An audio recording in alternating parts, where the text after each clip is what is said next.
you've gone from rooms and rooms and rooms of DNA sequencers and millions or hundreds of millions of dollars to do DNA sequencing to something that I can do with my 12th graders, with my 11th graders, with a bright 9th grader in the morning, the right time of day, right? You got to do that. And that's what we have, right? So it's the power of being able, just like in computing, right? The power of miniaturization allows us to do that.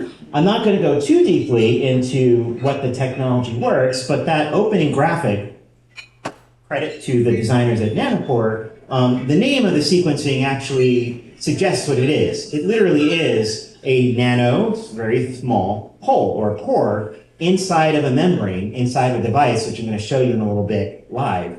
But what happens is that using the techniques of molecular biology, we can put DNA onto this surface. A little enzyme guides the DNA to the pore, and the pore sucks it down. And that little it's not an EKG, but we call it a squiggle, technical term, on the right is the electrical signal, which essentially gets translated into DNA sequence. Okay, I'm almost wrapping up here. What I want to show you are two examples of microglia in your brain. So what you're going to be watching is a microglia in fluorescence, or mini microglia in fluorescence. You're going to see an injury made to the brain, and you're going to see the microglia move towards that injury very rapidly. So again, this is actually a brain slice, a living brain slice from a mouse. These are microglia. This is an injury. So as soon as there's an insult, as soon as there's an injury to your brain, those microglia immediately respond. One of the things I think is so neat about the fact that microglia are dynamic is I realized in putting together this talk that I think we often think about ourselves walking around like there's not movement happening inside of our bodies, inside of our skins, inside of our brain. So it really highlights that our bodies really are living creatures that are constantly moving and adapting. I have another example video of a similar process that I want to show. Very similar thing, just a different example.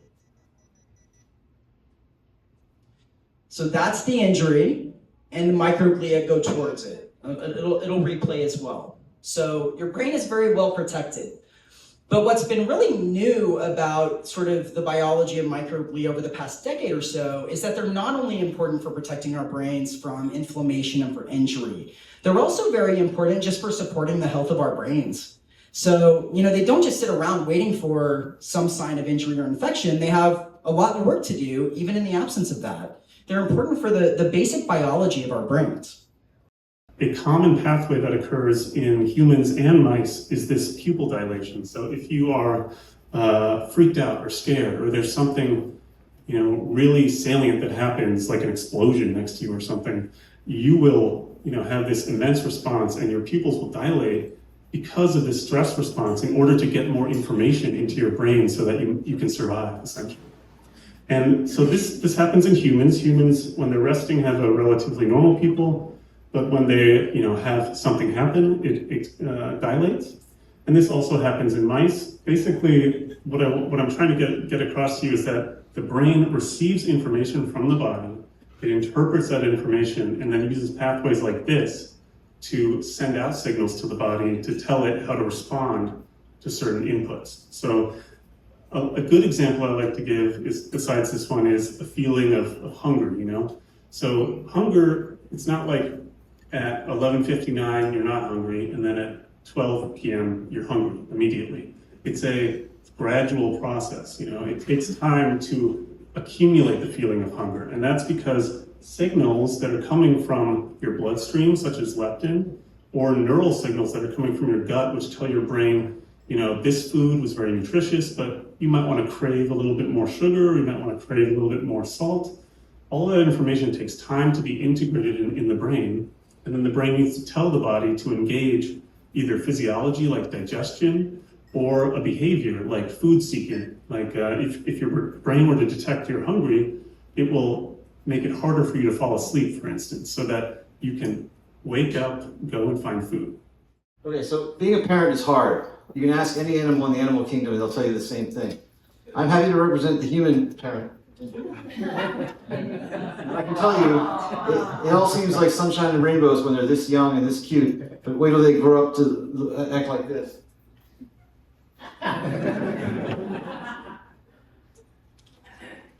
So, for a particularly dramatic example of the risks of parenting, I'm going to show you a video that was obtained from YouTube by my former student Alberto Corona. We have no other information about where the provenance of this video or where it came from, but it seems to be a torrential rainstorm, and a mother rat, her burrow is flooded to the door, and so she has to dive down deep to rescue her pups, and you'll see her go dive into the dark tunnel and come up a disturbingly long time later with each pup one by one and bring them to high ground. Hooray! So these are the risks we put ourselves at as parents to take care of our offspring because it's such a powerful biological imperative. There's actually more species of bats than any other group of mammals except for rodents. So there's about a little over 1,000 species of bats. But they also have a lot of really interesting biological properties. One is that they can host and tolerate without getting sick a lot of viruses. And I mean like nasty ones like rabies, Ebola, really terrible ones. They also have a very low to no cancer rate, most of them. In fact, some experiments even trying to give them cancer, they can't. The way you would give a mouse cancer, for instance, they don't get cancer. They have a very finely tuned immune system. And by that, I mean, it works very well, but it also doesn't over-respond. You heard in the early days of COVID about people dying of cytokine storms. And this was true with other viruses. Bats don't get cytokine storms.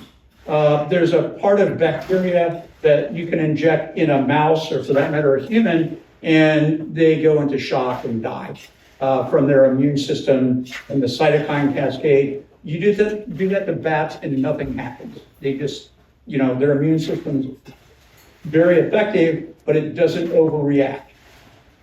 In addition, they have a long lifespan. When I first saw those bats, when I was 10 years old, that bat, I could care less about a long lifespan. Now I'm kind of interested in it. Today, if you leave this room and you only remember one thing, I want you to remember the difference between health span and lifespan, because this is really important when considering aging research. So lifespan, it's just the total number of years that we live, like 60, 70, 80, versus health span, so lifespan would be over here, versus your health span is actually the number of years that you live in good health. So for most of us, nowadays, our graph looks like this. We're born, we have several years in good health, and then over time, we progressively get sicker, we develop poor health, and we die. But in aging research, what we try to do is what we call squaring the curve. So what we want to do is square the curve. So we want to take this part of the graph, and we want to push it to the upper coordinate. So our goal is really to increase the number of years in total that we have in good health. And when we get sick really quick, and then we die. We want to really avoid having to spend 5, 10, 15 years in really poor health. But to do that, we need to understand what causes age. We are applying this concept. We began in leukemia, trying to turn leukemia into normal white blood cells. We've been extending this into other malignancies. One that I'm very passionate about is called rhabdomyosarcoma. And this is maybe of interest to you all, because this is a cancer that I never intended to study. And it was really patients and families in the local Cold Spring Harbor, Huntington community who suffered and lost children to this disease, or even beyond that throughout Long Island, that really motivated us to start working on this cancer. And they told us the compelling and kind of terrible story of losing children to these cancers, and formed foundations to raise funding so we could really do something about it. And we've been really hard at work to apply what we've learned in leukemia to this disease. This is a cancer that is a cell that should have formed skeletal muscle. You may not have heard of this cancer because it mostly afflicts children and young adults. This is not a cancer that is more common with age.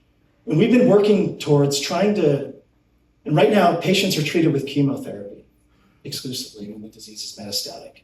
And obviously these are children. The chemotherapy is as harmful as the disease itself.